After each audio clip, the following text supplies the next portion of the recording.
네, 시청자 여러분 안녕하십니까? 전 국민이 행복한 부자가 되는 그날까지 일신, 울신하고 있는 재테크 1번지 정상욱입니다. 최근 이슈가 되는 내용 중 코스피의 상승과 상해 종합지수의 상승이 각 이슈의 최고점에 올라와 있는데요. 이와 별개로 김성근 감독님이 처음 부임한 하나이글스의 최근 성적이 한 7, 8년 만에 최고의 성적을 기록하고 있는 이런 좋은 소식들도 드립니다. 아울러서 그 시청자분 가정에도 즐거운 재무적인 이슈만 좀 넘쳐나시길 기대하겠고요. 오늘도 시청자분들께 스스로 지피지게 할 수 있도록 많은 내용 준비했습니다. 오늘 이 시간 저와 함께 진행할 김현우 팀장님 자리하셨습니다. 네, 재테크 1번지 시청자 여러분 안녕하십니까? 김현우입니다. 자, 2주 만에 다시 찾아뵙습니다. 지난 방송 시간에만 해도 벚꽃이 아주 활짝 폈었는데요. 이제 더운 감도 없지 않아 있습니다. 벚꽃도 다 졌고요. 근데 아침 저녁으로는 아직까지는 쌀쌀하니까요. 이럴 때일수록 건강관리 잘 하시고요. 요즘 감기 아주 독하더라고요. 저도 감기 때문에 굉장히 많이 고생을 했는데 휴식밖에는 답이 없는 것 같아요. 근데 정상욱 소장님 얼굴 보니까 좀 안색이 안 좋으세요. 휴가 좀 다녀오신 것 같은데 어떠신가요? 네, 휴가를 갔다 왔는데 왜 안색이 안 좋을까요? 네, 맞습니다. 팀장님 말씀하신 것처럼 휴가 즐겁게 잘 다녀왔는데요. 팀장님이 전주에 고생하셨던 감기를 아마 저한테 주신 것 같습니다. 제가 감기가 좀 독하게 걸렸는데 시청자 여러분들께 방송 시작에 앞서서 먼저 양해 말씀드리겠습니다. 방송 중에 혹시 기침 소리가 나더라도 조금 널리 양해 부탁드리면서 자, 본격적으로 한번 시작해 보도록 하시죠, 팀장님. 네, 오늘도 감기 걸린 정수영님과 함께하는 재테크 1번지 시작하도록 하겠습니다. 오늘도 역시 최신 정보와 더불어서요. 실생활에 유익한 정보들로 알차게 구성을 했으니까요. 한번 기대하셔도 좋을 것 같습니다. 네, 저도 김현우 팀장님과 함께 여러분들이 스스로 찾아갈 수 있도록 경제 내비게이션의 역할을 충실히 한번 해보도록 하겠습니다. 방송 중에 궁금한 사항이 있거나 문의하고 싶으신 내용은 언제든지 전화 주셔도 될 것 같습니다. 02-797-8100번이고요. 상담받고 싶으신 내용이 있으셔도 연락 주셔도 되겠습니다. 네, 오늘 재테크 이슈는 정상욱 소장님이 준비를 해주셨는데요. 오늘은 또 어떤 유익하고 재미있는 소식으로 준비해 주셨을지 기대가 됩니다. 네, 지난번 시간에 김현우 팀장님께서 이색 펀드에 대해서 좀 재미있게 준비를 해주셨어요. 방송 이후에 많은 분들이 재밌었다라고 했는지 안 했는지 잘 모르겠으나 네, 좀 재밌는 주제에 대해서 한번 얘기를 해봤는데요. 이번에 제가 준비한 시간에는 티끌모아 태산, 저희 재테크에서 가장 기본이 되는 상황인데요. 요 주제에 관련된 내용을 좀 이야기해 보도록 하겠습니다. 티끌모아 태산이면 너무 포괄적이고 범위가 넓지 않나요? 어떤 내용이죠? 티끌모아 태산? 그렇죠. 팀장님이 잘 말씀을 해주셨는데요. 너무 범위가 좀 크고 이런데 그중에서 오늘 제가 준비한 내용은 바로 자동차입니다. 팀장님 자동차 있으시죠? 네, 자동차 있는데 기름값 아끼는 얘기를 해주시려고 하시는 건가요? 지금 기름값이 조금 떨어졌다 다시 오르는 추세긴 한데 어쨌든 예전에 비해서 많이 줄어든 건 사실인 것 같은데요. 그 얘기할 거는 아니고요. 네. 차가 있으신 분들은 아마도 1년에 한 번씩 자동차 보험을 매년 갱신해야 되죠. 그렇죠. 그래서 이 갱신할 때 어떻게 하면 한 푼이라도 좀 줄이고 아낄 수 있는지 그 방법에 대해서 오늘 제가 모든 걸 다 한번 풀어보도록 하겠습니다.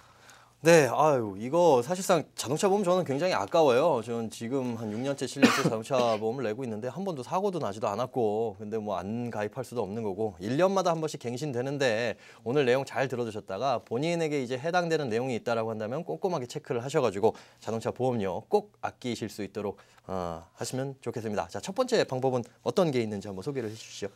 그렇죠. 자동차 보험 매년 한번 갈아야죠. 그죠? 네. 사고가 안 나도 나가는 지출이라고 봐야 되는데요. 일단 자동차 보험을 가입하시기 전에 반드시 각 보험사별로 내가 가입하려고 하는 차에 대한 보험료를 비교를 해보시는 것이 좋겠습니다. 예를 들어 작년에 A보험사에 가입을 했다 하더라도 올해 또 A보험사를 가입하는 게 아니고요. A, B, C, D 이렇게 손해보험사의 자동차 보험을 취급하는 회사별로 다 비교가 가능합니다. 근데 이 비교가 어렵다라면 저 시청자분들께 말씀드리지 않겠죠. 굉장히 간단합니다.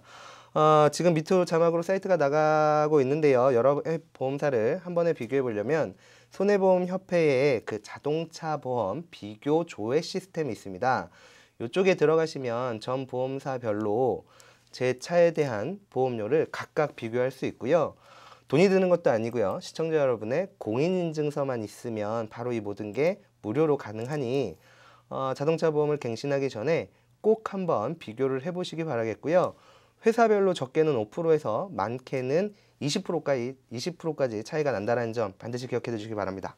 아, 그 예전에는 이제 전화가 와가지고 비교를 해준다 뭐 이렇게 하는 그쵸. 분들이 많이 있었는데 직접 할 수 있다라고 하셨네요. 공인인증서만 있으면은 가능하고.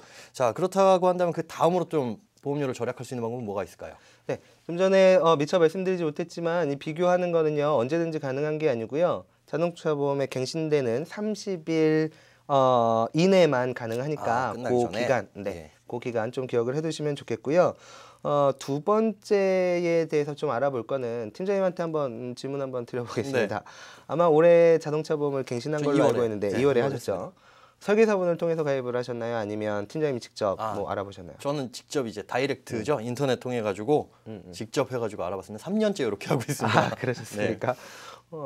팀장님의 보험사 코드가 있음에도 불구하고 다이렉트를 활용을 하셨네요.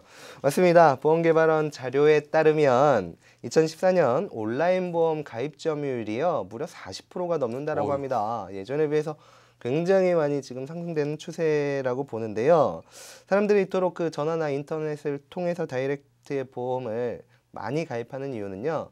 바로 설계사한테 지급되는 수수료를 절감할 수 있기 때문에 내가 동일한 내용으로 보험을 가입한다 하더라도 약 뭐 한 8%에서 15% 정도를 좀 절감한 금액으로 가입을 할 수 있으니까 많이 싸더라고요. 그죠? 네. 많이 저렴하게 가입할 수가 있겠죠. 그래서 요 방법을 좀 활용해 보시는 것이 좋겠다라고 두 번째 방법을 말씀드리겠습니다.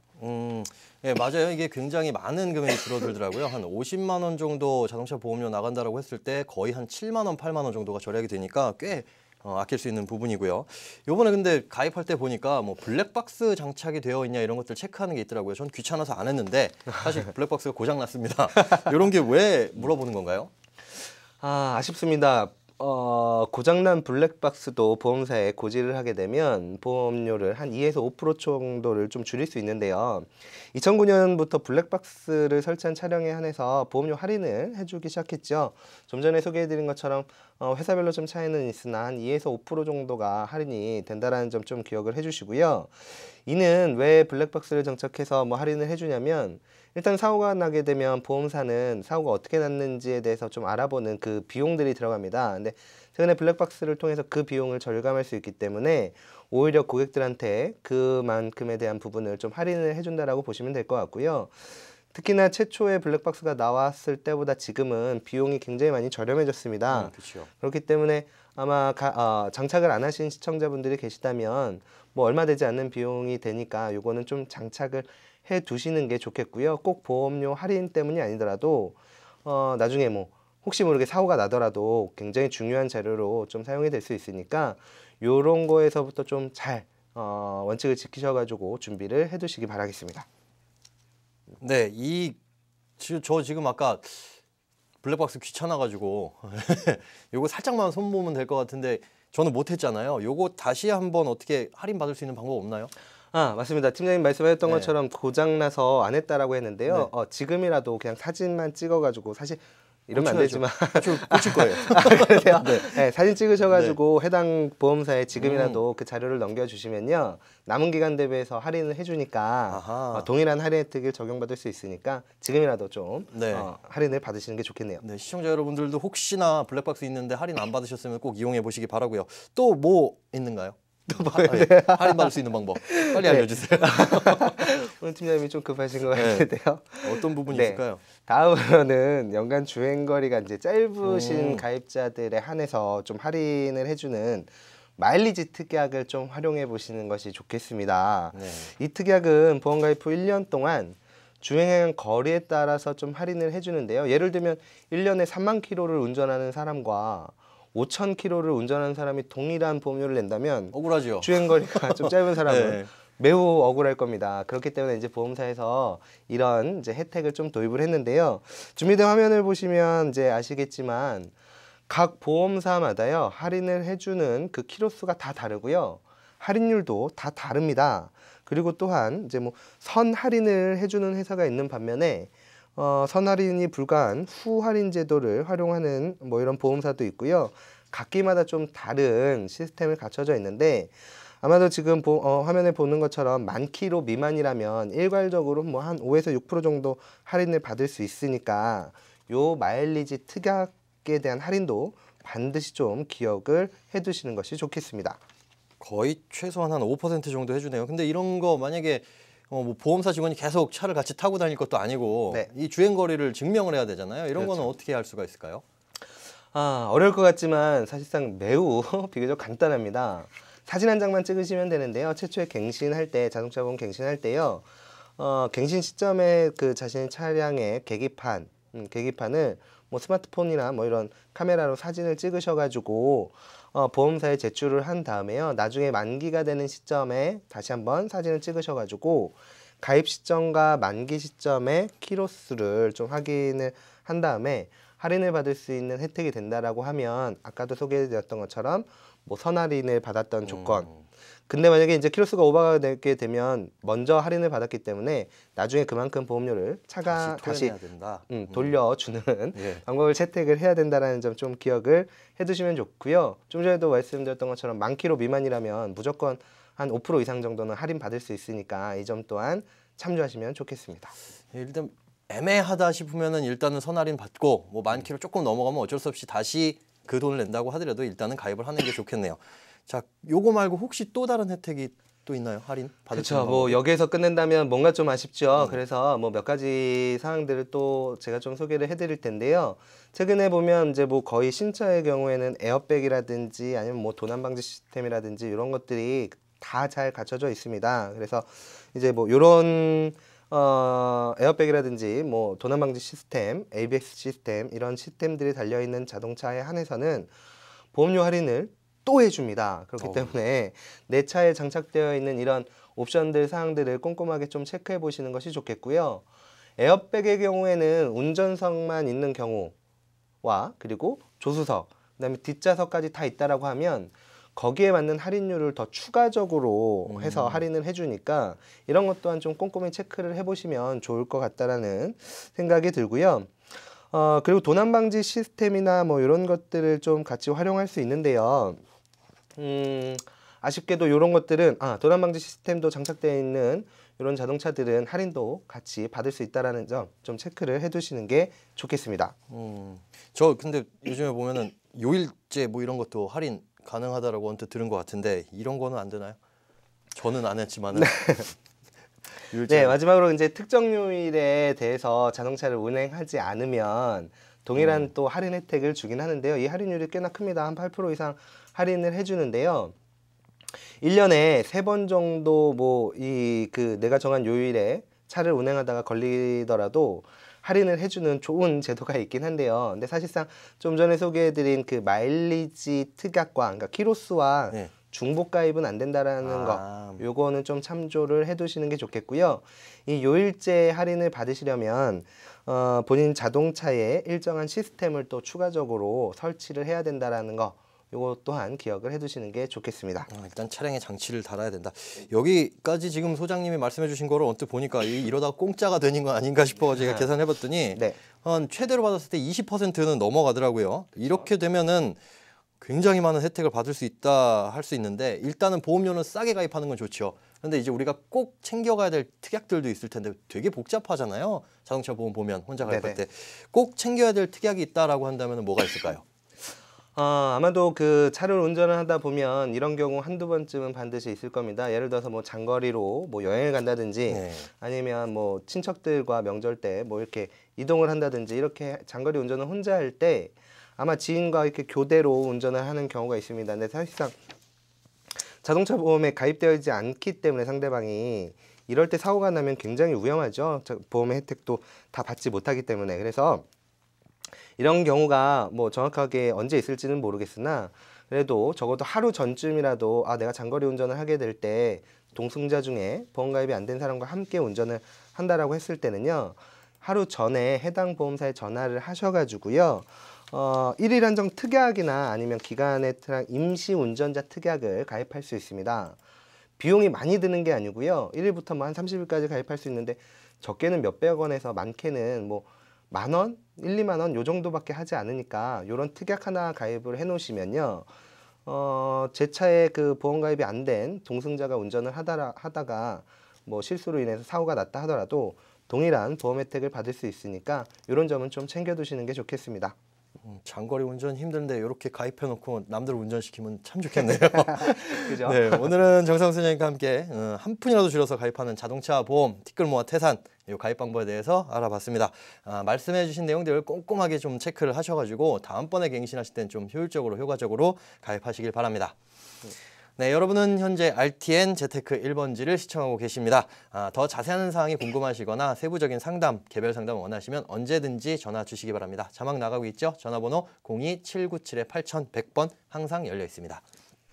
네, 이번 시간은 재테크 유먼 시간입니다. 조금 빨리 진행을 할 건데요. 바로 김현우 팀장님께서 소개를 해드리도록 하겠습니다. 네, 오늘은 이제 신혼부부 예전에도 한번 언급을 했었던 것 같은데요. 맞벌이 하시는 신혼부부의 사례입니다. 앞으로 뭐 신혼부부 맞벌이의 계획이 있으신 분들은 한번 눈여겨보시기 바랍니다. 자, 오늘 사례를 한번 살펴보시면요. 김진호 고영장님 가정입니다. 소방공무원이시고요. 남편은 소방공무원 그리고 배우자분은 이제 항공사 직원이신데요. 이분들의 고민은 뭐냐면 마찬가지로 아마 대부분 분들이 요거 고민하실 거예요. 맞벌이 하다 보니까 사실 돈 관리를 직접 하시는 분들이 없거든요. 그러다 보니까 새는 돈이 좀 많은 것 같습니다. 그리고 시간적인 여유가 없으니까 재테크에 관심을 못 두고 있다라는 거. 또한 이제 버는 돈에 비해서 남들은 이제 맞벌이 하면 야 니네들 집도 빨리 사고 차도 빨리 사고 하겠네 라고 얘기는 하지만 이 버는 돈에 비해서 저축이 좀 부족한 것 같다라는 고민을 갖고 상담 신청을 하셨습니다. 자, 세부적인 내용을 한번 들여다볼게요. 현재 상태에서 두 분 거주는 이제 오피스텔에서 하고 계십니다. 전세 오피스텔 한 8천만 원 정도에서 거주를 하고 계시고요. 금융자산 1,200만 원 정도가 있는데 이것들은 뭐 적금이라든지 일반 통장에 모아 있는 돈 다 합쳤을 때 이 정도 자금이 나오더라고요. 합계 자산은 9,200만 원 정도고요. 부채로 봤을 때 최근에 본 사례 중에 가장 이제 건전하다라고 볼 수 있겠습니다. 카드 할부, 즉 카드값 긁어놓은 거 이제 무이자 한 4, 5개월 정도 긁어놓으신 거 요거 말고는 부채가 특별히 없습니다. 그래서 순자산은 9,200에서 180 빼게 되면은 9,020만 원. 자산 대비 부채율 사실 이거 뭐 의미 없는 것 같아요. 2% 정도 요렇게 보이는데 자, 이분들 가정에서 수입이나 지출 등을 한번 판단을 해봤습니다. 봤더니 월 소득은 두 분 다 비슷비슷하세요. 비정기 소득 뭐 크게 들어오는 건 없고 평균적으로 봤을 때 남편분 뭐 250, 아내분 배우자분 250 해가지고 총 500만 원의 소득이 있습니다. 여기서 이제 나가는 게 공과금 이 오피스텔 관리 비용이 한 20만 원 정도 나가는데요. 겨울에는 좀 많이 나간다라고 말씀을 하시더라고요. 난방비가 많이 들어가서 대략 20만 원 정도가 되는데 통신비하고 유류비 나가는 거는 한 50만 원 정도. 요 정도 비용이고요. 이건 이제 고정 지출이죠. 여기에 이제 생활비 나가는 부분이 130만 원입니다. 근데 마트에 가서 장을 보시거나 이런 부분들이 많지는 않고요. 맞벌이를 하시다 보니까 대부분 이제 아침은 걸으시고 점심이나 뭐 저녁은 회사에서 식사를 하고 오시고 주말에 좀 외식 비중이 많으시더라고요. 대부분 이제 주말부터는 시켜 드시거나 아니면 밖에 나가서 외식하시거나 그런 것들 때문에 대부분 이제 외식 비용으로 나가는 게 130만 원 정도 나가고 있고요.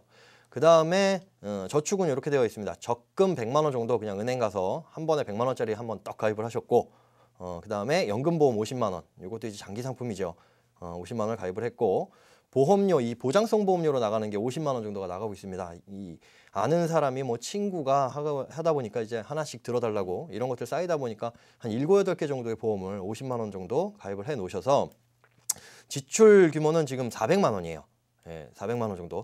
지금 소득과 지출을 봤을 때는 한 100만 원 정도가 비죠. 이 돈들이 어디에 쌓이고 있냐 하면은 그냥 월급 통장에 차곡차곡 쌓이고 있습니다. 따로 적금을 가입하진 않고 예, 바쁘다 보니까 뭐 은행이나 이런 거 못 다니시다 보니까 그냥 일반 통장에 차곡차곡 쌓여가지고 거의 뭐 몇백만 원 정도 쌓여 있는 수준입니다.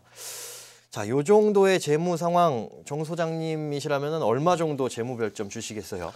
저는 뭐 최근에 본 사례 중에서 부채 비율도 좀 가장 적고 네. 그리고 뭐 유동성 부분이라든지 아니면 뭐 몇 가지 조정이 좀 필요하긴 하겠지만 굉장히 좋게 봤습니다. 저는 재무 별점 한 4개 정도, 80점 정도 드려도 될 것 같은데요. 많이 들었네요. 네, 팀장님은 어떻게 줬는지 한번 자, 볼까요? 저의 재무 별점은 항상 짭니다. 짭니다. 결론부터 말씀드리면 재무 별점은 네, 2개 반. 50점 드렸습니다. 혹시 팀장님 오시기 전에 소금물 드시고 오신 거 아니에요? 너무 짜게 주셨는데요. 네, 죄송합니다. 이 김진호 고영자님 부부가 이 재무적으로 크게 문제가 있어가지고 이런 점수를 낮게 드린 건 아니고요. 네. 사실상 제 기준에서는 이 50점 정도면 기본 점수입니다. 기본 깔아드렸다라고 말씀드릴 정도인데 우리가 신용 등급 사실 시작할 때도 5등급이 기본 등급이잖아요. 첫 출발 아직 이제 뭐 맞벌이 시작하셨고 이제 신혼부부다 보니까 기본 점수에서 출발한다라고 보고 조금 더 드리자면 한 60점 정도까지도 일단은 50점에서 출발합니다. 너무 짭니다. 네, 여기에서부터 이제 점수 늘려드리는 방법을 안내를 해드려야 되겠죠. 네.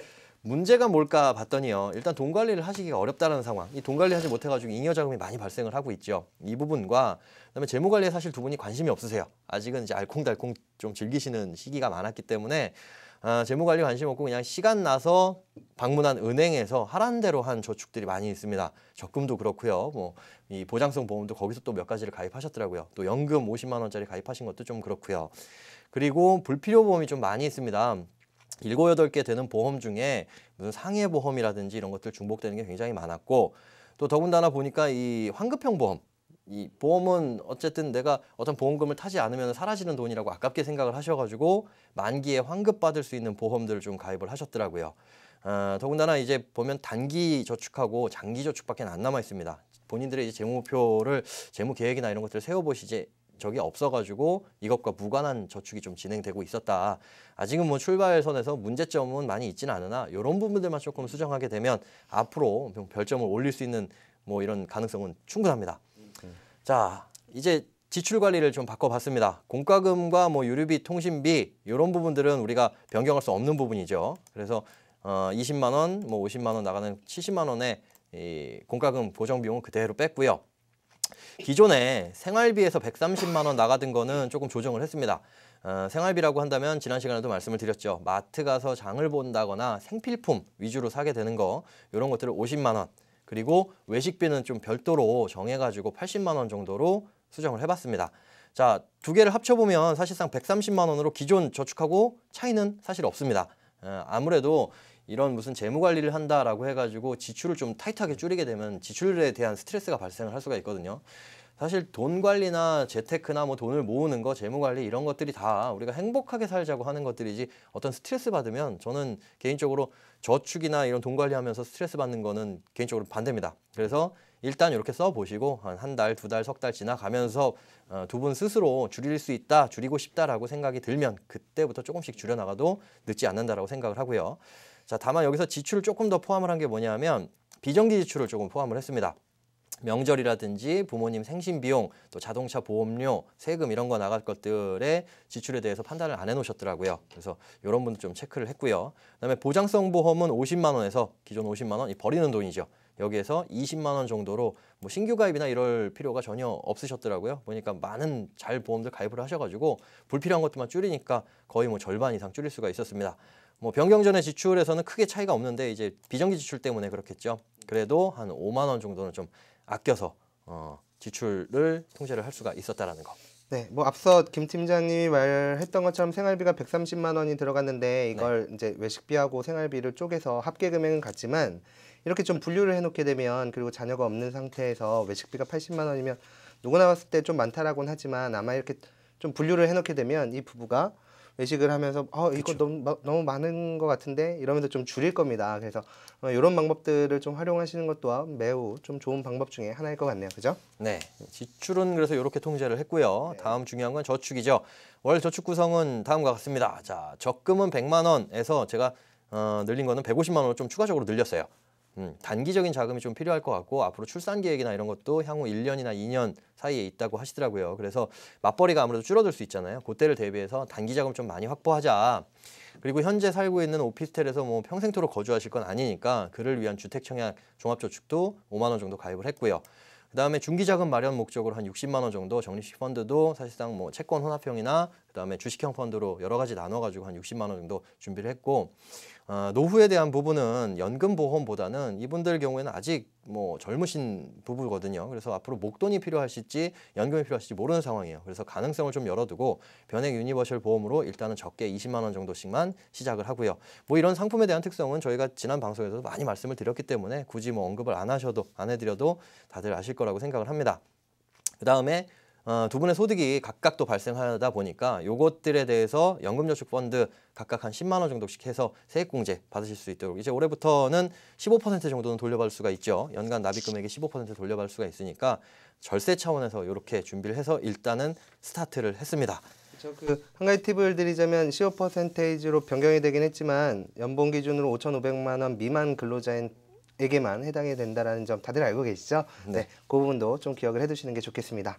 네, 이렇게 해서 종합을 하게 되면 변경 전에는 고정 지출과 저축을 합쳐가지고 400만 원 정도였고요. 그 다음에는 아무래도 조금 더 늘어났죠. 500만 원 정도로 새는 돈 없이 저축과 지출 내에서 모든 걸 통제한다라는 거. 저축액만 보더라도 한 100만 원 가까이 늘어났으니까 뭐 두 분 돈 모으시는 거는 훨씬 더 눈에 보이게 빨리 자산은 증가를 할 겁니다. 자, 비상금 확보가 가장 우선이라는 거 언제나 늘상 말씀드리고요. 그 다음에 가장 중요한 거 이 신혼부부 사례에서는 급여 관리 시스템을 좀 만드는 게 중요합니다. 화면 보시면은 자, 급여 통장이 이렇게 있습니다. 급여 통장엔 고정 지출 나가는 것들, 공과금이나 관리비, 통신비, 기타 뭐 신용카드, 회비 이런 것들은 우리가 통제하기가 어렵죠. 이런 것들 고정 지출만 빼놓고 나머지는 급여일에서 5일 이내 자동이체 딱 저축이나 투자 같은 것들은 이체에서 끝나도록 예를 들어 급여일이 20일이다라고 한다면은 25일 이내에 자동이체를 다 걸어 놓으셔서 이 이체 후에 잔액은 더 이상 이제 빠져나갈 곳이 없도록 만드는 겁니다. 그래서 급여 통장에서 25일 이후에 남은 돈들은 전부 다 CMA 통장으로 빼고요. 급여가 들어오면 가장 먼저 해야 될 것이 생활비 통장에 용돈이라든지 외식비 이런 것들을 빼놓고 이거 역시 다음 달에 남았다라고 한다면은 다시 비상금 통장으로 옮겨놓는 요 시스템을 한번 구성을 해놓고 한 3개월 정도 지나가게 되면 새는 돈 없이 저축할 수 있는 건 이 모든 가정에서 무리가 없을 거라고 판단이 됩니다. 자, 여기에서 이제 뭐 눈여겨 보셔야 될 건 비상금이나 저수지 통장 이건 한번 누차 말씀을 드리는데 이체 후의 잔액 뭐 월급 통장을 빵으로 맞춰라, 영원으로 맞춰라라는 건 모든 재테크 서적의 기본입니다. 이런 거 눈여겨 보시고 혹시 정 소장님께서 팁을 하나 주신다면 여기서 언급해 주실 부분이 있으신가요? 모든 뭐 서적에 기본으로 나와 있는 것처럼 뭐 급여일 날 네. 통장에 영어를 만들어라. 말은 쉬운데 행동을 옮기긴 정말 어려운 것 같습니다. 저도 그걸 못 지키고 있는데 팀장님 혹시 지키고 있으신가요? 그럼요. 제가 관리 좀 해드릴까요? 하여튼 저는 못 지키고 있는데요. 이 통장을 쪼갤 때 한 가지 팁을 간단하게 드리면요. 뭐 통장을 뭐 여러 개로 쪼개놓으면 그걸 관리를 우리 팀장님처럼 잘하시면 굉장히 효과적이긴 한데요. 저처럼 이걸 좀 못하겠다. 그러면 지금 화면에 나와 있는 딱 통장 3개 정도로만 이렇게 딱 관리를 하셔도 충분히 효과적으로 관리할 수 있다는 점 반드시 좀 기억을 해두시는 게 좋겠습니다. 네, 통장은 많다고 좋은 거 아니고요. 잘 관리해야지 좋다라는 거 명심하시고. 그렇죠. 자, 다음으로는 흔히들 실수하시는 부분입니다. 은행도 사실은 상품을 판매하기 위한 금융기관일 뿐이지 결코 공적기관 아닙니다. 은행 가서 은행 직원분들 물론 이제 나쁜 조언을 하지는 않지만 본인에게 맞지 않는다라고 한다면은 나쁠 수도 있죠. 공적기관 아니고 상품 판매하는 기관이라는 거 명심하시고 본인에게 맞는 상품을 가입하셔야 되고요. 보험은 어디까지나 자산이 아닌 비용입니다. 버리는 돈이죠. 또한 환급형 보험은 이런 버린 돈 치고는 비싸기 때문에 소멸형 보험을 선택을 하셔야 되고 환급이라는 것 자체가 굉장히 오랜 후에 돌아오는 돈이기 때문에 그냥 없는 돈이라고 생각하시는 게 훨씬 더 낫고 그 돈으로 차라리 저축하시는 게 좋습니다. 그리고 무엇보다 중요한 것 누차 말씀드리죠. 재무계획을 항상 수립을 하고 이에 맞춰서 맞는 저축을 실행을 하셔야 된다는 거. 또한 신혼부부 같은 경우에는 꼭 고려하셔야 될 게 출산 이후에 뭐 외벌이로 전환된다거나 육아휴직을 하신다거나 요거에 대한 대비를 반드시 해두셔야 문제가 안 생긴다라는 거 강조를 해드리고 싶습니다. 자, 역시나 이번 상담 사례도 저희 김현우 팀장님께서 잘 소개를 해드렸는데 많은 도움 되셨습니까? 시청자 여러분들께서도 이런 비슷한 상황이거나 아니면 궁금한 점이 있으시면 언제든지 문의 전화 주시면 되겠고요. 02-797-8100번 재테크 1번지의 문은 언제든지 열려 있습니다.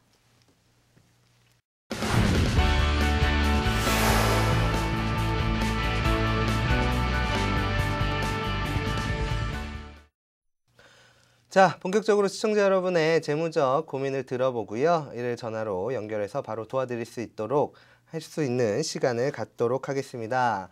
그럼 전화 주신 첫 번째 순서로 저희 김현우 팀장님께서 전화 연결해서 상담을 도와드리도록 하겠습니다. 네, 전화 받아보겠습니다. 여보세요? 네, 여보세요? 네, 안녕하세요. 남자분이 전화 주셨네요. 전화 주셔서 감사합니다. 어떤 일 하시는지요? 서울 강서구에서 PC방 하고 있습니다. 네네. 자영업. 동네인데요. 네, 그러게요. 뭐 근처 같아요. 자영업 하시기 때문에 이 시간에 좀 시간이 나신 것 같은데 어떤 부분이 궁금하셨나요, 사장님? 제가 PC방 운영하다 보니까 네. 사실 손님이 대부분 학생들이에요. 네네. 그래서 경기를 좀 타기도 하고 네. 뭐 이것 때문에 어쨌든 소득이 좀 불규칙한데 네. 그래서 뭐 금융상품 같은 걸 가입하기도 애매하고 네. 직장 다니는 사람처럼 뭐 퇴직금이나 이런 게 없잖아요. 그렇죠. 그래서 노후 걱정도 되고 해서 전화를 주셨습니다. 아, 네. 정리하자면 일단 소득이 불규칙하시니까 이거에 대해서 어떻게 하면 효율적으로 좀 저축이나 이런 것들을 할 수 있는지, 그 다음에 노후 준비는 어떻게 하면 되는지 이런 것들이 궁금하신 거지요? 네네. 네. 사장님 혹시 현재 맞벌이 하고 계신가요? 아니요. 저희 뭐 배우자가 네. 가끔 PC방 같이 봐주고 네네. 뭐 이러느라고 뭐 다른 일은 안 하고 있습니다. 아, 이 두 분이서 운영을 하시고 지금 그러면 PC방은 가족분, 배우자분께서 봐주시는 것 같습니다. 일단 사업 소득이 전부시네요. PC방 운영하신 지는 네. 얼마나 되셨죠? 이거 운영하신 지? 올해로 한 3년 됐고요. 네. 이제 자리는 좀 잡은 것 같아요. 아유, 다행입니다. 뭐, 네. 이 3년 정도 넘었다라고 한다면 일단 자리 잡았다라고 다들 판단을 하는데, 자, 일단 소득의 기복도 있지만요. 비정기적으로 나가는 거 굉장히 많으시죠? 뭐, 네. PC방 같은 경우에 저도 한번 상담을 해본 사례가 있었습니다. 보니까 뭐 리모델링도 해야 되고, 뭐 컴퓨터도 주기적으로 바꿔줘야 되고, 또 인터넷 회선 이런 것도 뭐 계약하고, 비용들 엄청나게 나가고, 또 세금도 나가잖아요. 이 네. 비용을 좀 먼저 계산을 하셔야 됩니다. 혹시 이 연간 나가는 비용들이 총 얼마 정도 되는지 계산해 보신 적이 있으신가요?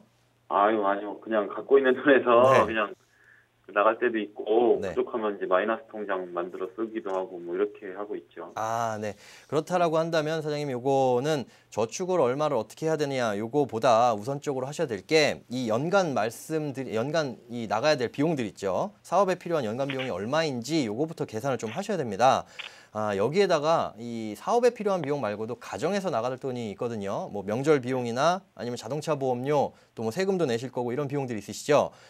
네. 이런 것들이 총 얼마인지 한번 확인을 해보시고요. 이걸 또 따로 확보를 한 후에 그 다음에 저축이 가능합니다. 그러니까 예를 들자면 아까 그런 세금이라든지 리모델링 비용, 뭐 이런 각종 사업 경비, 그 다음에 뭐 집에서 들어가야 될 뭐 명절 비용이라든지 이런 것들, 이런 자금들을 합쳐놨더니 한 1,200만 원이다. 라고 한다면 이 자금을 CMA에 먼저 우선적으로 두시고요. 그 다음에 네. 이 자금도 이제 내년에도 또 들어가잖아요. 나누기 12달 해가지고 매월 100만 원씩 또 CMA 통장에 이제 집어넣으시는 게 뭐 이렇게 불입을 하셔야 내년도 사업 계획에도 문제가 없습니다.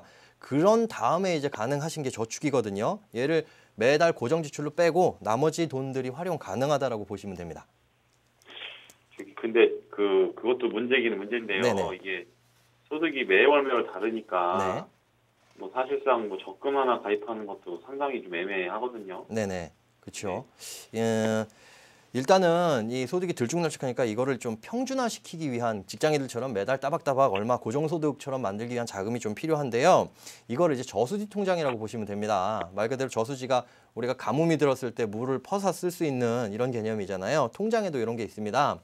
비수기와 성수기 때 매출액을 한번 사장님 비교를 해보시면 그 차이가 얼마나 되세요? 좀 크게 차이 나면 네. 한 2, 300만 원 차이 날 때도 어유 많이 있는데요. 나네요. 네.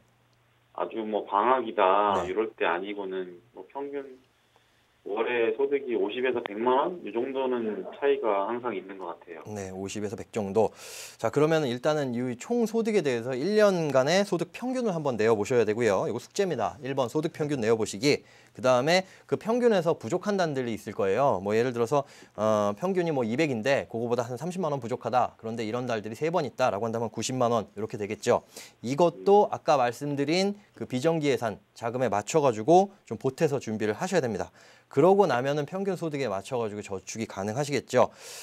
사장님 같이 개인 사업 하시는 분들 같은 경우에 이런 세금이나 각종 경비들 파악하시는 게 우선입니다. 요거 먼저 꼼꼼하게 좀 파악을 하시고 연간 필요 자금들 미리 준비를 하신 다음에 고정 저축을 계획하시는 게 순서고요. 또 이런 예산 판단을 귀찮더라도 뭐 요번에 한 번 하고 끝내시는 게 아니라 매년 한 번씩 뭐 이제 마침 그 사업소득 정산할 때 됐죠. 매년 한 번씩 한번 결산을 하신 다음에 그 다음 연도 차년도에 필요한 경비도 계산을 하고 사업 계획에 좀 반영을 하셔야 사장님으로서 사업을 운영하는데 무리가 없을 겁니다. 이거 운영하시면서 굉장히 복잡한 거 많으시지요? 네, 뭐 네. 이제 뭐 자리 잡혀서 네. 지금 우리 팀장님 말씀하시는 대로 네. 한번 좀 파악을 하면 참 좋을 것 같은 네네. 그런 시기가 오기도 한 것 같아서 네. 너무 감사드리고 감사합니다. 그거는 그렇게 하고 또 하나 그 노후 준비를 이제 어떻게 해야 될지 고민인데요. 네. 그 뭐 오늘도 뉴스를 보니까 뭐 국민연금 안 좋다 어쩌다 하는데 네. 사실 안 좋다고 해도 뭐 안 낼 수도 없는 거고 매월 고지서 날라오는 대로 따박따박 내고는 있는데 네. 뭐 그거 가지고 해결이 안 되는 것 같기도 하고 그렇죠. 남들처럼 뭐 퇴직금 있는 것도 아니니까 너무 걱정이 좀 됩니다. 이거 어떻게 해야 될지. 네, 뭐 국민연금 고갈된다 어쩐다라는 말은 굉장히 많은데 사실상 네. 우리 국민의 기본이 되는 게 기본되는 연금이 국민연금입니다. 이거는 실제로 운용 수익률만 보더라도 상당히 훌륭하거든요. 만약에 이제 국민연금 재정 상황이 진짜 말 그대로 악화돼가지고 고갈된다, 수익률이 악화된다라고 하더라도 그래서 지금 예상되는 수급액에서 뭐 절반 정도 깎인다, 반토막밖에 못 받는다라고 하더라도 웬만한 개인 연금 보험 이런 상품들보다는 훨씬 더 많이 받습니다. 그래서 저는 개인적으로 이제 국민연금 가입을 적극적으로 권장하는 편인데요. 사업이나 투자의 불확실성보다는 사실상 국민연금은 훨씬 더 안정적이라고 보시면 되고 이 노후 준비의 기본이 국민연금이라고 생각을 하신 다음에 요거를 가입하시고 나머지 것들을 준비를 하셔야 되는데 가족 되시는 분 혹시 국민연금 가입을 안 하셨다라고 한다면 임의로 가입을 할 수가 있거든요. 최소 가입이라도 좀 가입을 하시는 게 좋을 것 같습니다. 근데 이거 부부가 둘 다 가입하면은 한쪽만 받고 그런다고 하던데요? 아닙니다. 그거는 이제 좀 잘못 알고 계신 분들이 좀 많이 있으신데요. 부부 모두 가입을 하셔도 따로따로 수령이 충분히 가능하시고요. 다만 이제 두 분이 연금을 나중에 65세 이후에 수령을 하시다가 한 분이 돌아가시는 경우에 유족연금에 대해서는 조금 한쪽을 포기하거나 이렇게 되는 불이익이 있기는 합니다. 하지만은 이제 배우자 생존 시의 연금은 다른 개인연금보다 훨씬 더 월등하니까 요거는 가입을 해두시는 게 좋습니다. 그러면은 월에 한 10만 원씩 정도는 넣을 수 있을 것 같은데 네네네. 이렇게 되면은 나중에 얼마나 받아요? 지금 그 가족분의 나이가 어떻게 되시죠? 올해 36입니다. 만으로 36. 그러면은 나이대로 봤을 때는 우리가 연금을 수령할 수 있는 나이는 한 65세 정도면은 만 65세면 수령을 하실 수가 있습니다. 그러면 지금부터 대략 30년 정도가 남았죠. 10만 원씩 30년 동안 꾸준하게 60세까지 납부를 하신다라고 한다면은 이거 국민연금관리공단에 들어가시면은 얼마나 수령할 수 있는지 간단 조회가 됩니다. 대략 봤을 때 조사를 해봤더니 한 40만 원 정도는 수령을 하실 수가 있고요. 30년 냈을 때 10만 원씩 뭐 평생토록 40만 원이 나온다. 굉장히 높은 거죠. 거기다가 이 40만 원은 물가 상승을 또 매년 고려해가지고 반영해서 인상해주기 때문에 실제로 지금 현재 상태에서 40만 원의 가치를 그대로 보존해서 올려준다라고 생각하시면 됩니다. 단순히 생각해봐도 그냥 내는 돈의 한 4배 정도 받는다라고 생각하시면 되니까 개인연금보다는 훨씬 더 좋다라고 볼 수 있겠죠. 그 개인연금이라는 게 보험회사 같은 데 가입하는 연금. 그쵸. 네네. 그래도 이 보험회사들 보면은 네. 뭐 자유롭게 뭐 50세다, 55세다 요때 그 연금을 개시할 수 있다고 하는데 네. 국민연금 65세면 너무 늦는 거 아닌가요? 그게 좀 있죠. 지금 아까 나이를 여쭤본 게 수급 나이가 몇 세이신지 보려고 했거든요. 근데 지금 현재 나이에서는 65세인데 요거를 조기 노령연금이라고 해가지고 5년 정도는 땡겨받을 수가 있습니다. 그런데 이 60세부터 받을 수가 있다는 거죠. 근데 이렇게 땡겨받으시게 되면 좀 많은 폭의 비중을 이제 깎여가지고 받기 때문에 이렇게 되면 수급액이 낮으니까 활용은 하지 마시고요. 그때 부족한 연금은 개인연금으로 일부 준비를 하시는 게 좋은데 아까 말씀하신 보험보다는 연말정산이나 소득세 신고하시면 공제받는 거 별로 없으시잖아요. 네. 그렇죠. 네, 이런 것들은 개인연금 저축 가입 안 하셨으면 연금 저축을 활용해서 공제도 받으실 겸 그리고 55세 이후부터 얘는 10년 동안 나눠받을 수가 있습니다. 그래서 연금저축 펀드로 해가지고 가입을 하시면 좋고요. 55세부터 65세까지, 그러니까 국민연금이 나오기 전까지 브릿지형 연금으로 활용을 하시면 좋을 것 같습니다. 그럼 이거 제 배우자 명의로 이렇게 해야 되나요? 아니요. 가족분 명의로 하지 마시고요. 이건 공제를 받으시려면 사장님 본인 명의로 가입을 하셔야 되고요. 연간 400만 원 한도기 때문에 여기에서 이제 자율적으로 금액을 정하시면 되고 그다음에 매년 이제 예산을 세워보실 때 요번에는 얼마만큼의 세금을 내겠다라는 것들을 좀 포함을 해가지고 고려를 해보시는 게 좋을 것 같습니다. 이거 같은 경우에 지금 말씀을 제가 쭉 드리다 보니까 굉장히 복잡하게 이해가 되실 것 같아요. 어려우시죠? 네. 네네. 그래서 이렇게 아무래도 자영업 하시는 분들은 고려해야 될 사항이 많기 때문에 방송 끝나고 제가 좀 세밀한 상담을 해드리도록 하겠습니다. 네, 감사합니다. 네. 뭐 등님께서 좀 대략적인 내용을 잘 설명을 해주셨는데요. 이분 같은 사례 같은 경우는 뭐 방송 후에 조금 더 세밀하게 상담을 좀 받아볼 필요가 있을 것 같고요. 두 번째 전화는 제가 받아보도록 할 텐데요. 계속 방송 중에 기침을 좀 해가지고 죄송합니다. 자, 전화 받아보도록 하겠습니다. 여보세요? 네, 여보세요? 네, 안녕하세요. 네. 한국재무관리연구소 정사옥입니다.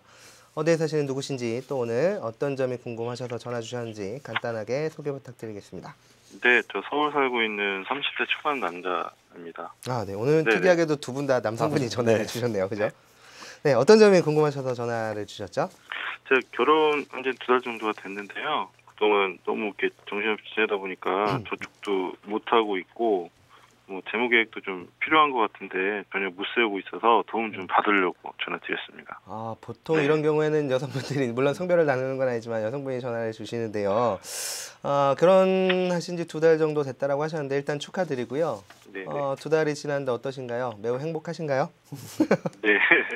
네, 전화 잘 주셨고요. 네. 신혼 때 그 가정의 재무 계획을 좀 잘 수립을 하고요. 이를 실천하는 게 굉장히 중요합니다.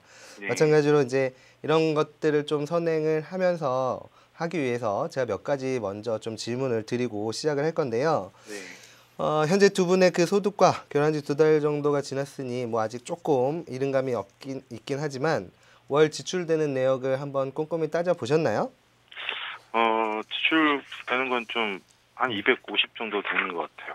아, 그래요? 예, 그러면 예. 두 분의 소득원은 어느 정도 되시죠? 합쳐갖고 한 600 가까이 되는 것 같아요. 아, 600만 원 예, 정도요? 예, 네, 예, 좋습니다. 가정에서 그리고 한 가지 더 여쭤볼 텐데 가정에서 바로 돈이 필요하면 이걸 현금화 시킬 수 있는 자산들은 좀 가지고 계신 건가요? 지금 저 결혼하기 전에 모아둔 돈이 한 1,000만 정도 있는데요. 얼마요? 1,000만 원이요. 네네네네. 예, 근데 그 보험료로 뭐 좀 많이 나가고 50만 원 정도 나가고 네. 300만 원 정도가 이제 저축이 가능한 걸로 보이는데 네네네. 그것도 정확하게 지금 계산이 안 돼 있어서요. 그렇죠. 이제 뭐 네. 2달 정도밖에 안 됐기 때문에 뭐 수입과 뭐 지출 이런 걸 꼼꼼히 이제 좀 따지기도 그렇고 평균을 내기도 좀 어려울 것 같은데요. 네, 아무래도 신혼 초기이기 때문에 또 특히나 뭐 집들이 다 많이 하셨죠? 네, 네, 많이 그래서 했어요. 예. 그죠. 이런 지출들이 또 많이 있기 때문에 아마 지금 이 시기에는 지출을 좀 평균화하기는 매우 어려울 것 같습니다. 근데 네, 일단 보통 제가 대략적으로 몇 가지만 좀 팁을 드리자면 신혼 초기나 아니면 자녀가 없는 맞벌이 부부의 평균 이제 그 저축률은요 한 30에서 50% 정도라고 보시면 될 것 같고요. 네, 제가 한 가지 더 말씀드리고 싶은 건 자녀가 태어나기 전까지는 좀 최대한 많은 저축률을 좀 올리시는 게 좋습니다. 그러니까 지금 네. 이제 꼼꼼히 좀 따져봐야 되겠지만 자녀 출산 전에 좀 최대한 많은 저축을 좀 해보시는 게 좋겠고 그리고 그거보다 더 선행이 돼야 되는 건 돈을 저축하기 전에 배우자분과 가정의 재무 목표들을 수립하시는 게 굉장히 중요한데요. 이런 것들 한번 세워보시는 걸 아내분과 뭐 이야기를 해보셨나요? 뭐 와이프가 이제 돈 관리는 좀 자기는 하기 싫다고 그래서 아, 그래요? 저보고 알아서 하라고 했는데 네. 그거를 어떻게 해야 될지 몰라가지고 예. 아, 그랬어요? 예. 그래서 그 지금 저기 뭐야 남편분이 직접 전화를 주신 것 같은데요. 나중에 잘못됐다고 딴소리하기 없기라고 미리 도장을 좀 잘 받아 놓으시는 게 좋겠고요. 네, 네, 알겠습니다. 결혼 전에 그리고 조금 제가 쉽게 설명을 좀 드리자면 재무 목표를 세우는 게 굉장히 어렵다 하는데요. 좀 이렇게 한번 생각을 해보는 게 좋을 것 같아요. 결혼 전에 지금의 배우자분이나 아니면 가족분들하고 1년에 한두 번 정도 여행을 가셨을 텐데요. 그때 뭘 고민을 하셨나요? 일단은 뭐 잘 때, 그죠? 뭐 먹을 때, 놀러 갈 때, 뭐 이런 거 하죠. 그렇죠. 1년에 한두 번 여행을 갈 때에도 뭐 숙박은 어디서 할 건지 뭐 경비는 얼마 정도를 쓸 건지 여러 가지를 좀 고민을 해보면서 좀 여행을 가실 텐데요. 가정의 재무 목표를 세우는 것도 이와 같다라고 보시면 될 겁니다. 저축을 할 때 그냥 맹목적으로 뭐 은행 정기적금 얼마 그냥 가입해서 쭉 갈게 이게 아니고요. 네. 이 돈을 언제 쓸 건지 그리고 어떤 목적으로 얼마 정도를 모을지 물론 이걸 처음에 다 정했다고 해서 100% 이대로 가기는 어렵겠지만 이런 원칙들을 좀 세워놓고 저축을 시작을 하셔야지만 그 기간의 목적에 맞게 금융상품들을 선택할 수 있거든요. 그래서 저축을 하기에 앞서서 이런 재무 목표를 좀 세워보시는 게 더 먼저 선행이 돼야 된다는 점 좀 말씀을 드리고 싶네요. 네, 꼭 와이프랑 다시 얘기 좀 해보도록 하겠습니다. 그리고 제가 한 가지 궁금한 게 있는데요. 네. 배우자분하고 이야기를 해보셨는지 모르겠지만 자녀 출산 계획은 언제쯤 생각을 하고 계시고 자녀가 출산이 된다면 배우자분이 맞벌이를 계속 하시나요? 아니면 그만두시게 되시나요? 일단은 뭐 1, 2년 정도의 계획은 세우고 있는데 네네네. 와이프는 뭐 둘째까지는 다닐 것 같은데 또 어떻게 될지 모르는 상황이라서. 예. 제가 이 질문을 드린 이유는요. 조금 전에 서두에 뭐 비상립 이자금이 한 1,000만 원 정도 가지고 계시다고 하셨는데요. 이게 사실상 되게 중요합니다. 1, 2년 있다가 자녀가 출산한 이후에 뭐 계속 근무를 하실지 안 하실지는 모르겠지만 혹시 맞벌이 수입원이 끊기게 되면 가정에 이제 재무적인 문제가 좀 발생이 될 수 있다라는 점 좀 기억을 해두시고요. 네. 안타깝게도 오늘 준비된 시간이 이제 한정이 되어 있기 때문에 여기서 마무리를 져야 될 것 같습니다. 제가 네, 방송 네. 후에 조금 더 세심한 상담을 좀 도와드리도록 할 거고요. 네. 오늘 전화 주셔서 감사합니다. 네, 감사합니다. 네. 정신없이 달려오다 보니까 오늘도 좀 마무리를 해야 할 시간이 바로 다가왔는데요. 우리 김현우 팀장님의 마지막 인사를 듣고 오늘 방송 마무리하도록 하겠습니다. 네, 항상 궁금한 점이나 본인의 재테크 방법에 고민 있으신 분들은 언제든지 전화 주시기 바랍니다. 시청자 여러분, 감사합니다.